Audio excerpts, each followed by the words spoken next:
میں نعرے لگانے میں شور شرابے میں اس میں نکال دیتے ہیں. اور ظاہر سی بات ہے کہ اب مجھے ابھی یہاں سے میں جاؤں گا سویرے فجر کے وقت پہنچوں گا گھر. 4 گھنٹے کم سے کم 4 گھنٹے کا راستہ یہاں سے 3.5-4 گھنٹے کا جب کہیں رکیں گے نہیں تب. اس کے بعد صبح سے جو لائن لگے گی لوگوں کی تو مجھے 2-3-4 بج جائے گا. اب بتائیے اس کے بعد پھر دوسری جگہ کا سفر بھی جانا. مجھے کل 2 جگہ جانا, ایک کانپور جانا ایک اور اس کے آگے فتح پور کی طرف ادھر بھی جانا. اب رات میں سفر یا پھر دن میں لوگوں کا آنا جانا نہ ہو تو رات میں جلسے کریں دن میں آرام کریں تو کوئی دقت نہیں ہے, کوئی پریشانی نہیں. آج میں نے سوچا تھا کہ میں ظہر کے بعد نکلوں گا, کم سے کم 2 بجے نکل ہی جاؤں گا. لیکن کہاں سے ٹنک پور سے یہاں سے وہاں سے لوگ کرتے کرتے 4 بجے اتنی دور سے آئے ہیں. ٹنک پور سے کہاں دلی سے کہاں سے اتراکھنڈ سے جھارکھنڈ سے وہاں سے آئے ہیں. اور جانا بھی ہے, کسی کی گاڑی ہے کسی کی ٹرین ہے. اس میں کرتے 4:30 بج گیا. ایسے کیا دھان ہو گئی.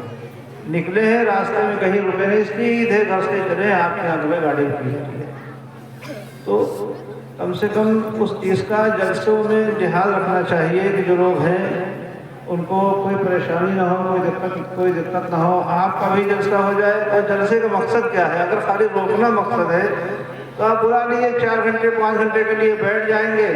آپ ہاتھ چوم لیجیے, پیر چوم لیجیے, پانی پڑھا لیجیے, دم کرا لیجیے, جو کرنا آپ کر لیجیے, پھر چھوڑ دیجیے, ہم کو جانے دیجیے. لیکن جلسے میں آنے کا مقصد خالی ہاتھ پیر چبانا یا پانی دم کرنا نہیں ہے. جلسے میں آنے کا مقصد صرف یہ ہے کہ کچھ باتیں آپ لوگ سنیں تاکہ آپ کی زندگی کچھ بدلے, آپ کی دنیا اور آخرت سنبھلے. آپ کی ہاتھ پیر چومنے سے نہیں ہوگا, نہ پانی دم کرانے سے ہوگا. اور رہ گیا پانی دم کرانے کا, کیا بیمار ہے آزار ہے پانی دم کرا رہے ہیں. اگر آپ عقیدت سے آئے ہو, عقیدت سے آنے کے بعد آپ دل میں سوچ کے بیٹھ گئے کہ میں یہاں پہ آیا ہوں, جلسہ سنوں گا اور ان علماء کی زیارت کروں گا اور ان کی برکت سے اللہ ہماری یہ پریشانی دور کر دے. یقین جانیے میں بہت ہی دعوے کے ساتھ یہ بات کہہ رہا ہوں, نہیں کوئی اپنے پیرانے سلسلہ کے توسل سے کہ خلوص کے ساتھ اگر آپ بیٹھ گئے اور ان علماء کی زیارت کر لیا آپ نے اور یہ سوچ لیا کہ میری یہ پریشانی اللہ دور کر دے, اگر آپ خلوص شامل ہیں تو انشاءاللہ آپ کو پریشانی دور ہو جائے گی. آپ کو پانی دم کرانا یہ کرنا ضرورت نہیں پڑے گی. لیکن صرف شرط یہ ہے کہ خلوص کے ساتھ بیٹھیے, دین میں خلوص ہونا چاہیے, طبیعیت ہونا چاہیے. بہت سے بزرگوں کے واقعات اس طرح کے ہم نے پڑھے ہیں. ہماری جماعت کے بہت ہی باعمل عالم دین حضرت علامہ مفتی مسعود صاحب تشریف فرما ہے, ان کے بھی تقریر سننا ہے. اور بھی علماء کرام سب بیٹھے ہیں, پورا منبر یہ علماء سے بھرا ہوا ہے. میں تو بہت معمولی آدمی ہوں. بہت سے واقعات اس طرح کے ہیں. لوگ آئے بزرگوں کی بارگاہ میں, علماء کی مجلس میں, اور بیٹھنے کے بعد وہ اپنی پریشانی لے کر کے آئے اور انہوں نے اپنی پریشانی کا ذکر بھی نہیں کیا اور ان کو خبر مل گئی کہ ہماری پریشانی دور ہو گئی. لیکن اس کے لیے اس طرح کا دل چاہیے, اتنا صبر چاہیے, اتنا تحمل چاہیے, تب ہوگا یہ. اب آپ خالی شور شرابہ گوشہ گوشی سے خالی ہاتھ چومنے سے ہو گئے. میں اکثر کہتا بھی رہتا ہوں یہ ہاتھ چومنا, یہ شور شرابہ, یہ نعرے قطعی اچھے نہیں لگتے. اور اس کی وجہ سے جو میں بارہا اکثر نہیں کہتا رہتا ہوں, اس کی وجہ سے یہ ہے کہ آج میں یہاں اس جلسے میں آیا ہوں اور دوبارہ جب یہاں مولانا آفتاب صاحب جائیں تو یہ مجھ سے کہیں کہ حضرت آپ جلسے میں گئے تھے, مولانا مسعود صاحب تشریف لائے تھے, لوگوں نے تقریر سنی تو ہمارے قصبے کا, ہمارے اطراف کے جو مواضعات ہیں ان کا ماحول بدل گیا. لوگوں کی زندگی میں تبدیلی آ گئی, مسجد میں نمازی بڑھ گئے.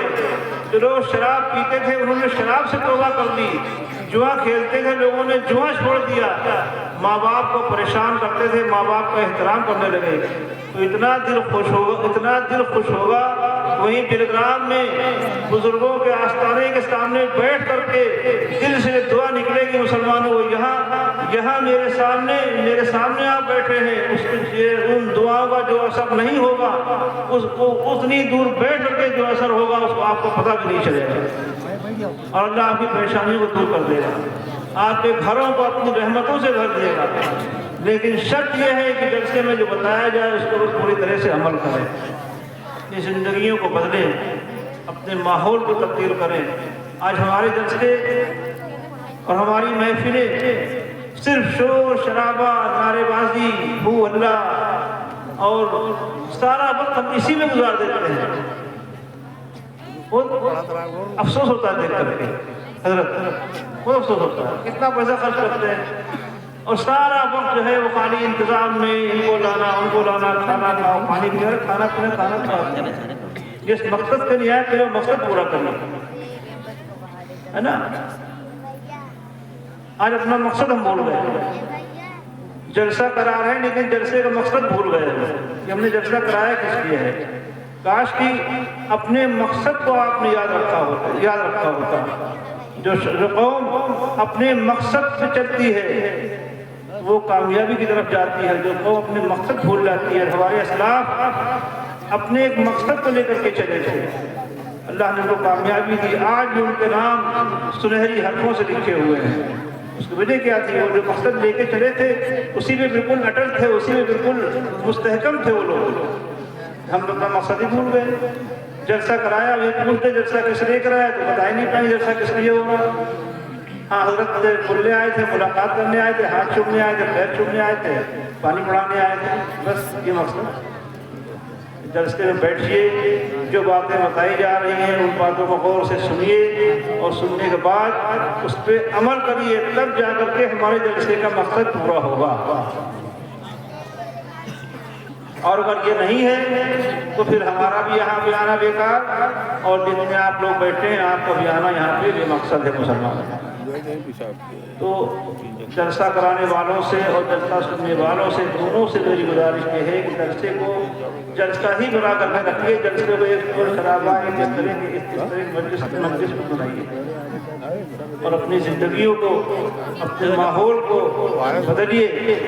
تمام پریشانی لوگ میرے پاس آتے ہیں، یہ پریشانی ہے وہ پریشانی ہے، لوگ ڈرتے ہیں، خوف کھاتے ہیں، اے فلاں کا ڈر ہے، فلاں کا ڈر ہے۔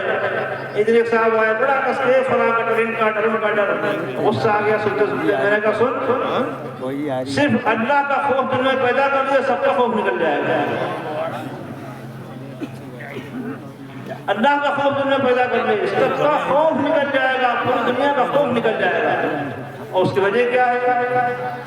جب اللہ کا خوف ہوگا تو آپ نماز نہیں چھوڑیں گے، جب اللہ کا خوف ہوگا تو روزہ نہیں چھوڑیں گے، جب اللہ کا خوف ہوگا تو جھوٹ نہیں بولیں گے، اللہ کا خوف ہوگا تو چوری نہیں کریں گے، اللہ کا خوف ہوگا تو کسی پہ بری نگاہ نہیں ڈالیں گے، اللہ کا خوف ہوگا تو آپ کے پیر کسی غلط جگہ پہ نہیں جائیں گے۔ جب یہ سب چیزیں پیدا ہو جائیں گی ظاہر سی بات ہے تو آپ کا دل جو ہے خود بخود صاف ہو جائے گا، اور آپ کے دل میں صرف اللہ کا خوف ہوگا، اور آپ کی زبان میں، آپ کے نظروں میں، آپ کے چہرے پہ اللہ وہ اثر پیدا کر دے گا، جو دیکھے گا وہ آپ سے متاثر ہو جائے گا۔ لیکن صرف اللہ کا خوف دل میں پیدا کرنا مسلمان۔ آج ہمارے دلوں سے اللہ کا خوف دور ہو گیا ہے، ہم نماز چھوڑتے سمجھتے ہی نہیں کہ ہم پہ نماز اللہ نے فرض کی ہے، روزہ رکھتے نہیں ہیں، گھر میں چھپے کھا لیتے ہیں، لوگوں سے پرہیز ہے کہ ہاں، لیکن اللہ دیکھ رہا ہے، اس کو تو معلوم ہے کہ آپ نے نماز نہیں پڑھی، اس کو تو جانتا ہے کہ آپ جھوٹ بول رہے ہیں، وہ جانتا ہے کہ یہ چوری کر رہا ہے، وہ جانتا ہے کہ اس نے یہ غلط کام کیے ہیں، تو یہ سوچ رہا کہ اللہ ہم دیکھ رہا ہے، کوئی غلط کام اس انسان سے نہیں ہوگا۔ جلسوں کا جو مقصد ہے اس مقصد کو پوری طرح سے رہنے دیں۔ ابھی آپ حضرات بالکل یہاں پہ بیٹھے ہیں، حضرت کا میں نے تو چند باتیں ایسے بتا دی لیکن جو تقریر ہوگی، جو باتیں سننے کے لیے ہیں، مفتی مسعود صاحب تشریف فرما ہے، یہ آپ کو ہی بتائیں گے اور ان کی پوری تقریر سنیے۔ اللہ تعالیٰ اس جلسے کو قبول فرمائے اور ہمارے اور آپ کو یہاں آنے کو قبول فرمائے اور اس مدرسے کو اللہ تعالیٰ خوب ترقی عطا فرمائے۔ آپ سب کی جان مال عزت آبرو کی اللہ تعالیٰ حفاظت فرمائے، سب کے ایمان میں، عمل میں، کاروبار میں اللہ تعالیٰ آپ سب کے ایمان میں، عمل میں، کاروبار میں، رزق میں برکتیں عطا فرمائے۔ اس پورے قصبے پہ، پوری بستی پہ اللہ تعالیٰ اپنی خوب رحمتیں نازل فرمائے۔ جتنے بھی لوگ یہاں دور دراز سے آئے ہوئے ہیں، اللہ تعالیٰ ان سب کے گھروں پہ اپنی رحمتیں نازل فرمائے، سب کے کاروبار میں رزق میں برکت دے، سب کی کھیتیوں میں برکت دے، سب کو نیک عمل کی توفیق عطا فرمائے، سب کی برائیوں کو اللہ دور فرمائے، ہم سب کا خاتمہ اللہ تعالیٰ ایمان فرمائے اور سب آپ سب کو اللہ تعالیٰ اچھا رکھے، سلامت رکھے۔ آخری بات جو میں کہتا رہتا ہوں، مسلک اعلیٰ حضرت پہ مضبوطی سے قائم رہے، ہے نا، اس آخری بات ہے۔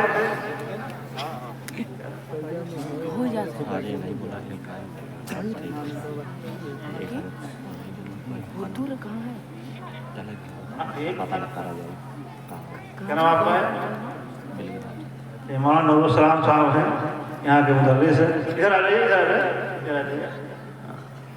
اور میں نے جو کہا کہ مسلک اعلیٰ حضرت میں مضبوطی سے قائم رہے، اس سے آپ کیا سمجھے اس سے؟ جو ہمارے بزرگوں کا مسلک تھا، اللہ کے رسول کے بعد خلفائے راشدین کے بعد صحابہ کرام، صحابہ کے بعد تابعین، اس کے بعد حضرت تابعین، اس کے بعد ائمہ مجتہدین، اس کے بعد ہمارے یہ بزرگان دین، غوث پاک، قارا صاحب، فاتح بن گرام بن محمد صغرا صاحب، تمام قاری مخدوم کے کلکا، جتنے بھی بزرگ ہیں یہ سب ہیں۔ ان سب کا جو عقیدہ تھا وہی، اسی عقیدے کو ہم مسلک اعلیٰ حضرت کہتے ہیں۔ اور میرے جدی اعلیٰ سید محمد صغرا صاحب 614 ہجری میں تشریف لائے، تقریباً 800 سال ہو گیا ہوگا، 825 سال آئے ہوئے۔ تو وہ جو مسلک جو عقیدہ لے کر کے آئے تھے، وہی عقیدہ ہمارے 800 سال سے ہم لوگوں کا چلا آ رہا ہے۔ آج طرح کی باتیں ہمارے سامنے آ رہی ہیں، کوئی مولا علی کے تعلق سے ان کی محبت میں آ کر کے کسی صحابی گستاخی کر دے رہا ہے، کوئی کسی صحابی کی محبت میں آ کر کے مولا علی کی شان میں گستاخی کر رہا ہے۔ ہمارے یہاں اعتدال پسندی بتائی گئی ہے نا، کہ اعتدال میں رہیے، نہ گھٹیے نہ بڑھیے، جو بتائے گا اسی پہ رہیے۔ اور جو ہمارے بزرگ عقیدہ لے کر کے آئے تھے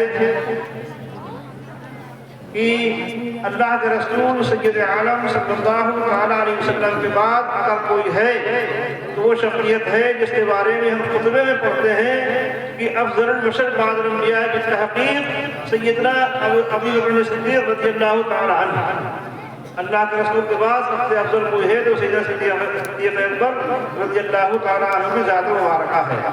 اس کے بعد سیدنا فاروق اعظم، اس کے بعد سیدنا عثمان غنی، اس کے بعد مولا کائنات رضی اللہ تعالی عنہ، اس کے بعد جو ہے آپ کے اہل بیت اطہار ہیں، عشرہ مبشرہ ہیں، تمام صحابہ کرام ہیں، اس میں حضرت امیر معاویہ بھی شامل ہیں۔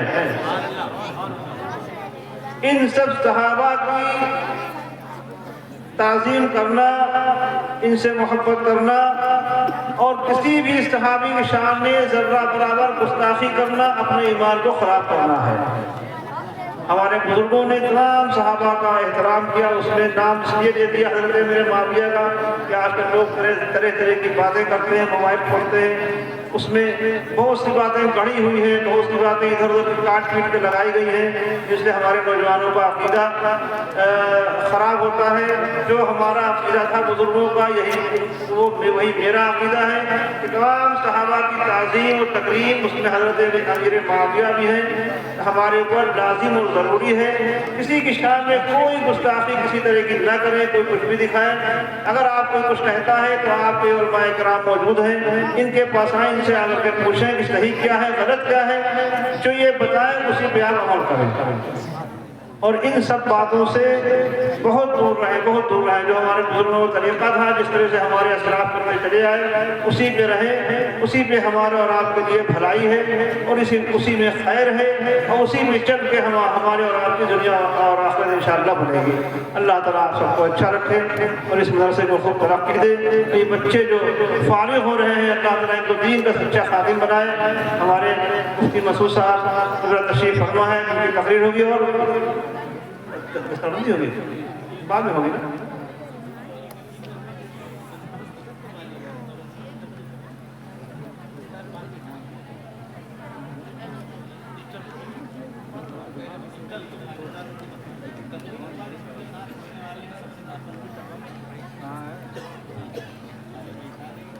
Nah, ulangan semua.